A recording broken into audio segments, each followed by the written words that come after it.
Muling tinayak ni Pangulong Aquino na gagawin ng gobyerno ang lahat ng hakbangin upang masigurong ligtas ang mass transport system ng bansa.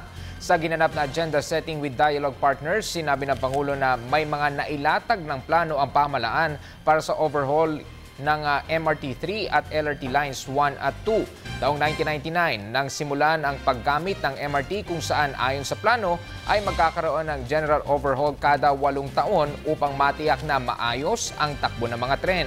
Bagay na ayon sa Pangulo ay hindi masyadong naipatupad.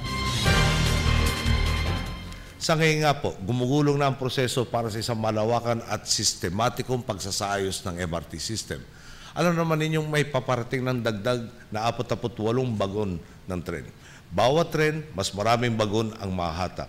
Siyempre po, i-upgrade din ang power system dahil mas malakas ang konsumo sa kuryente ng mga ito. Ayusin din ang bagong signal system upang maging mas madalas ang paglapag sa istasyon ng mga tren at mas ligtas ang biyahe nito mga tren ito.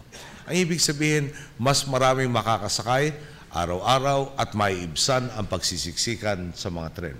Sabay-sabay po natin ginagawa ang mga ito kasamang iba pang pangangailangan tulad ng automatic fare collection system para mabawasan ang panahong inilalagay ng pasahero sa pila. Sa susunod na taon po, ang pangako sa atin, kalahati nito, 50% po, ay gumagana na dyan sa automatic fare collection system.